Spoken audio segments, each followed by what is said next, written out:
stand up for yourself, and I'll back you up, 'cause problems don't solve themselves.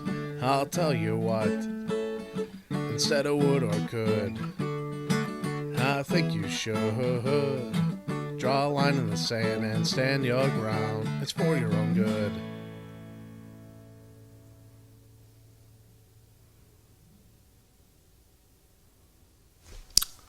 Well, you know what? If you're listening to this podcast on radio, you can't see that I'm taking off my coat. And I'm rolling up my sleeves. And I'm coming to the conclusion that it's time to get educated. It's time that you take your life and yourself seriously. Hello, my name is Roy Poyan, and this is the Voice of Families in Addiction, a podcast for family members dealing with reentry. We're currently using the workbook Reentry Curriculum Merging Two Worlds, and you can find this on our website, familiesimpactedbyopioids.com. And in that page for reentry, you'll see that there is a PDF download of this book, this workbook. We'd like you to take that, print it, and have it in front of you as you view and listen to each of these podcasts. Of course, not while you're driving. But with that in mind, we're going to be looking at Chapter 8, Education, and we're on page 207. And with that in mind, we want to start to identify what's the nomenclature. I didn't even know what nomenclature meant until I got into the Army. It means what identifies this object. And so they have like a whole page of acronyms and titles. And it's important because, you know, I don't know how to best put this. You're not in high school anymore, or maybe it's a GED that you're going for. Do it. Get it done, okay? Now, does everybody need to go and get a college education? No, that's not true, especially in today's world. There are certificates that you can get. There are apprenticeships that you can sign into. But if you kind of looked at both of those, they're education, really. So the word education is not a fend-off, like, oh, gosh, you're telling me I have to go get a degree from a college. No, I didn't say that. I said get education, levels of education. There's an adult basic education class that's sometimes offered in community colleges and high schools. And so you want to look at what the acronym is ABE, Adult-Based Education. And they call it like adult, you've heard of the term night school, adult night school. That's what that is. And you can get a great wealth of education by looking at what the courses they offer. Then there's the GED, the General Education Development. It's a test. And if you didn't finish high school, then you'll want to start to take that so you can get your high school diploma. A lot of employers are going to ask for proof of high school diploma. That's a reasonable expectation in our society. You see, society wants to, by the time you're a certain age and going into the workforce, we want you to be smart about a certain amount of things. And the only way that we can assure that is to make it kind of a qualifier for, going forward. And when you get to your job, they're going to expect that you do know how to read, that you do know how to write a paragraph, that you do know how to do math, basic math. And these are reasonable expectations. It's inappropriate, it's irresponsible, and it's always, in terms of society development, bad for us to think that you don't need a high school education. You do. Okay, so get used to that and just get her done, do what it takes to get that GED and feel proud that you did it. Okay, don't underplay, well, it's just a high school diploma. No, it is your high school diploma, and for that reason it matters a lot, and it's okay for you to be proud of that. So then there's another kind of education, and that's on-the-job training, what they term as OJT, or apprenticeships. Often you'll find those wrapped around certain union programs. These programs let a person learn skills while they work. So there may be some classroom training. Most of the teaching takes place on the job. People in apprenticeships or OJT are paid while they learn on the job. So that's a good duality of two thoughts. There's vocational skills training. Now notice these are all levels of education. This training is vocational, it's technical schools. It may be that you're going for your class driver's license, CDL, and that has different levels to it as to what size vehicle you're getting licensed for. There's other types of vocational skills like on the CCD, those cutting machines where you're using a computer to do drilling and lathe work. So with that in mind, there's license programs. I'm just going down the list on page 209. You can read along with me. These programs are vocational schools, colleges, specialty schools, and training. There's an associate's degree. Now we're talking about what your commonly would say, oh, you're going to college. True. That's where an associate degree starts. Even if you go to a 4-year school, your first 2 years are an associate's degree. Typically, those are basic courses in a standardized, like they have, if it's business school, it's going to be some of the early, what they call 101 courses in accounting, and then you'll have English, a humanities requirement. It's good that they do that. You'll maybe have, if it's a good school, you have a civics program, so you can learn about how our society works. And that's all done in the earlier degree of a 4-year degree. It's also done in the associate's degree at a 2-year college, typically a community college. So you get what they call an AD, associate's degree. You should be proud of that. If you get that, that's all that you do, be proud of that. That also qualifies you for other types of like medical assistant training and other types of things. It's a step towards other types of programs that you can then qualify for. So a bachelor's degree are students who are full-time, typically full-time meaning academic, not necessarily, you could go full-time and work, although it's not as easy as going full-time without working, but let's face it, in today's world and economy, a lot of us go towards our business degree, especially when we're doing it, a lot of it online and after work hours. Master's degree, we see a lot of those being done online these days, and this is a 1 or 2 year college. It's typically, it is after, in order to qualify for a master's degree, you have to have a bachelor's degree. In order to qualify for a bachelor's degree, you have to have an associate's degree. In order to get an associate's degree, you have to have a high school diploma. See how this works? So what we're doing is our society is making sure that we're tiering the opportunity to learning. Trust me, there's been a time in our society where we didn't have learning. In Ohio, actually one of the first real developmental things besides surviving and beating back those that didn't want us to be here, we established a university. It was Ohio University. And that then became, a growing population of colleges. Colleges and tech schools and certification programs are the fabric of a strong society. And that's what you want to participate in now. It's kind of what you were removed from when you were incarcerated. You were removed from our society. And it was the punishment that you received for something that you had done and were found guilty for. Now that you've gone through forgiveness and you're doing reentry, getting your degree, you have every right to pursue a degree. It's one of the badges that you can wear and say, I believe in myself. I went out and I did the studies. You see, a degree often shows a demonstration that you're capable of learning. I may have a degree in a bachelor's of science from, say, a school, and what that demonstrates to people is I have the ability to complete a curriculum, learn it. Now, whether I can apply it or not, that'll be proven out in the job and some of the demands of life. But I have proven by successfully completing a degree program that I can learn that type of material. So you got the training. Well, you got on-the-job training, apprenticeship programs, vocational education, job and state job training programs, military. Oh boy, I can't believe if you're at an age that you can go into the military. I don't know. Don't brush it off too fast. It made all the difference in my world and my life.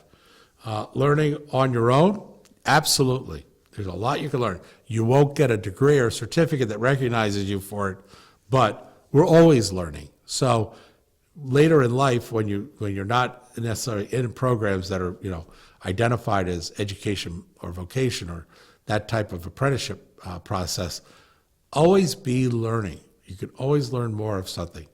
So community colleges are a place that we see the gathering of. There's specialized groups. Sometimes employers have training programs. General Electric is really good at that. We're seeing a lot of IT companies. We've got the Intel plant coming into Ohio and Columbus called Silicon Heartland. There's going to be a lot of educational training around that. So you can get into self-learning to help build up and beef up your real-world education. Because academics might teach you academics. Oddly enough, you still need to know how to do the work.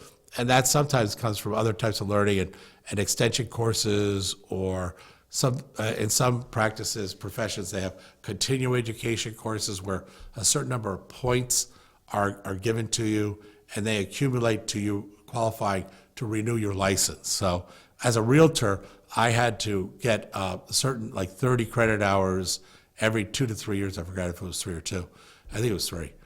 And then I would record those with the state that I had attended those classes and that these were certified classes to be teaching me this particular topic that contribute to my, strength in being a good realtor. So continuing education is a great way for a society or association to ensure that its members, are game on and understand what they're doing. So what do employers want? Okay, well, you ready for the litany? Poetic pause. Write legibly. Complete forms accurately. When you're reading a form, read the banner, read the topic of before you start to answer the questions, read the instructions. Don't just start filling it in, because typically you'll get some things wrong and they will look at you and think, egads, we gave them a piece of paper and you didn't even fill that out right. I can't imagine what it's going to be like to put them down on the floor working. Write sentences in standard English. Don't use any kind of slang words or abbreviations. Organize, select, and relate ideas. Produce reports and summaries. Identify and correct errors in writing and editing. So give communication skills, okay? Give clear oral instructions and directions. You have to be able to do that. So education can help you understand how to do that. Practice the right way of doing it according to the education that you've received. Explain activities and ideas, report accurately, stay on the topic, present information effectively, speak clearly, use appropriate vocabulary, and then follow intent of oral instructions. You can hear in the communication skills, hearing and doing is one of them. I mean, I think that this seems reasonable, what the employers are asking for. It's what life asks us for. It's what our spouse will ask us for. It's what our children expect us to do. So functional, cooperative with others, cooperatively in a team. You know what? I think you could use this to give it to like somebody in your life and ask them to rate you on whether or not, they feel that you have a 1, 2, or 3, and add them up. Use this as a kind of a self-assessment or awareness, or do it for yourself. But you'd have to be brutally honest with yourself if you're going to do it for yourself. And then you would go down to problem solving. I'll leave it to you to read page 212 and 213 as opposed to me going down the litany of titles. But job retention and career development skills, maintaining a consistent effort at work. They look and they want and expect and are paying for you to be consistent at work, not in and out and out. You're high this day, you're not high the next day. I don't mean high as being high, I mean high being, emotional.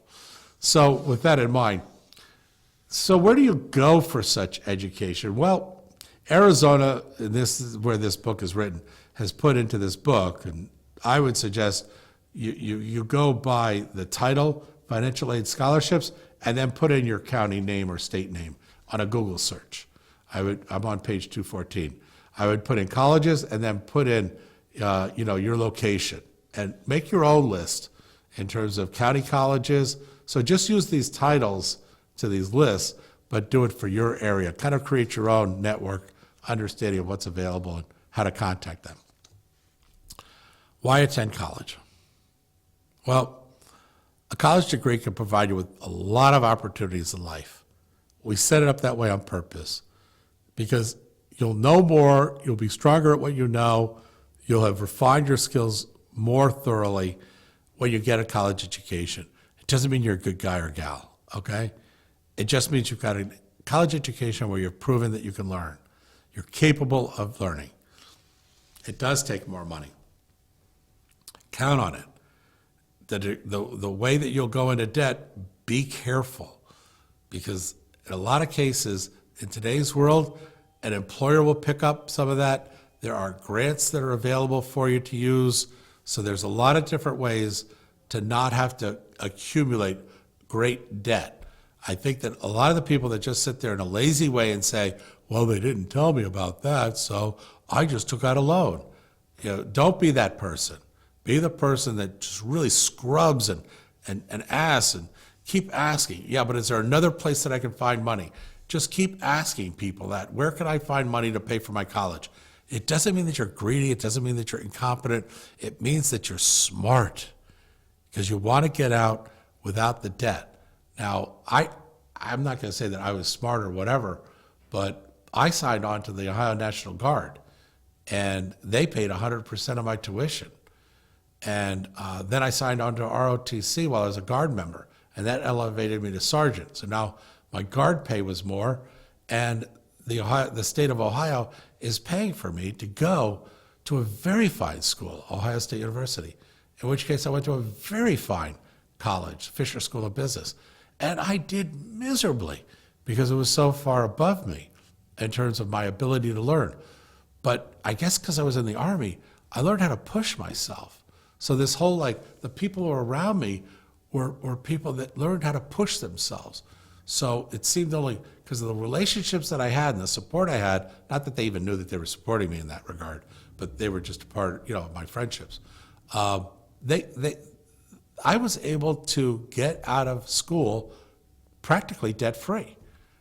And I did that by combining a lot of different things. But the big nut, the big carry on that financially was the college fees.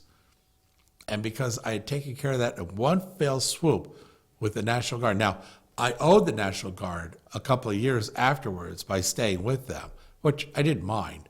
And actually, when it came time to graduate, I had already completed, there were a couple of college courses that I participated in ROTC.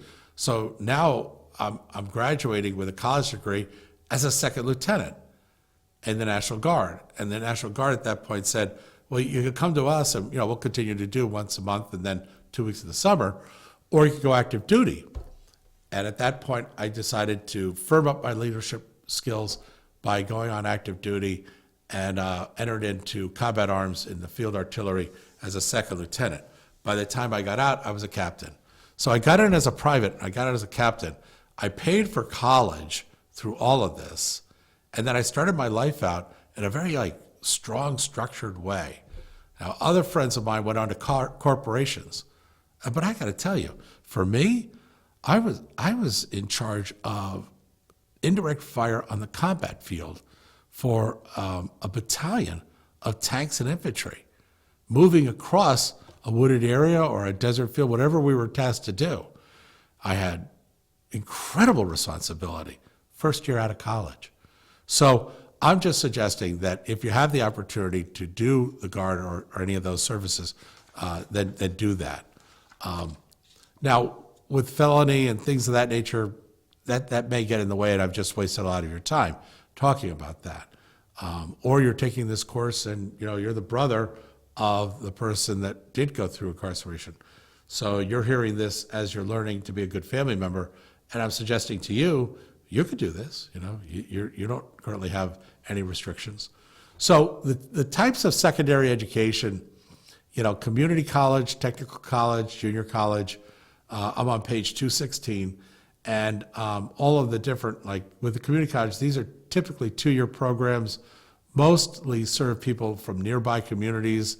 You don't see people going away in order to attend Tri-C, college there in Cleveland. Usually they're from the Cleveland area, is what I'm saying. Technical college, pretty much the same. People tend to choose technical colleges that are close to them because they don't have a domicile or a place for you to live while you're going to a technical college. They're just assuming that you're commuting and getting to their facility, for your training and education. And they don't feel responsible to create housing for you, in most cases. So the other types of secondary education, of course, is an associate's degree, a bachelor's degree in administration, a bachelor's degree in science, known as a BS, A four-year degree, BA and BS, it doesn't really make a difference. One's not more superior than the other. One's is science, one is administration. That's all that's delineating. So for four-year colleges, you usually find yourself in what might be called a university. And universities are they're post to a secondary school, which is like a community college. So you go from community college to a university, and those credits transfer as though you were already there for 2 years. So you come into the university, as a sophomore, and you complete your junior and senior year to get your full Bachelor's of Science. That's a very inexpensive way of doing it, and I would suggest you consider that. Get your initial 2 years from a community college, and get it in things that you could get A's in. Okay, then transfer those into the degree that you want to get a bachelor's. And then when you show up at the bachelor's, you're showing up with A's from a community college and B's, and now you're starting off on a good foot to complete your final completion of a bachelor's degree. In which case, hopefully, you're graduating with a good GPA, which is your point average for your grades. So, with that in mind, the World Wide Web is your best friend. You can relearn or learn for the first time practically anything. So put down the gaming and start to replace the gaming with education. That is your go-to find. Your history, your Google history should show you searching a lot for what is to be education portals. So with that in mind, you know what email is, and you know how to get and address an email. You know how to register for a new account. But in terms of your password, your ID, don't get creative. Just keep it so that you can change it, and then you can remember it. And then in email, be careful. Just know that everything you're doing on the internet is basically recorded and becomes a part of your history. So if you're on Facebook and you're creating a post and you say, "I think all accountants stink," and then you're going out for a job for accounting, and they will check your social media, and they'll sit there and say, "Well, you had some pretty derogatory things to say about accountants. Why are you interviewing for this job?" See what I'm saying?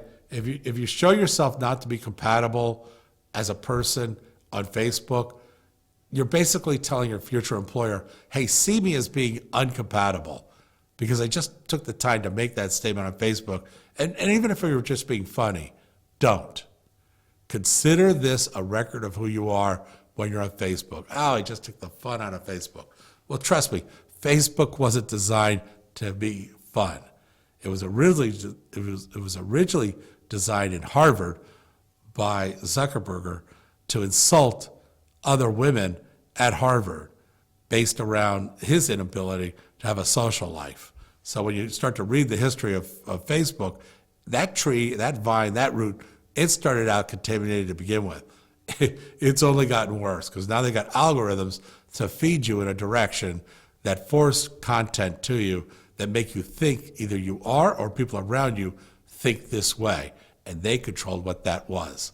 So it's extremely manipulative. It's a bad place to be, but that means you can use it to your advantage too. If you're on Facebook, LinkedIn, X, or Instagram, or Pinterest, and you're putting out content, and you're deliberately planting things that if an employer sees you, they will think, "Wow, this guy's pretty smart." Let's say you're referencing an article on something in an industry magazine for the industry you're going to go into, and they see that you posted that. I know it sounds manipulative, and your friends may not like your post, but let's face it, that's not why you're doing it. Your friends want to be your friends, tell them to call you up and let's get together. Don't be friends on Facebook and think that nobody else is seeing it, that everybody's seeing it. So with that in mind, you could manipulate it to your advantage. And that pretty much is where we are with education. Get it, use it, make it a part of you, and never stop being a person who learns. Learn, learn, learn. I want to thank you for joining us for the Voice of Families and Addiction. And this episode, chapter number 8, education, and all the objectives that apply to that.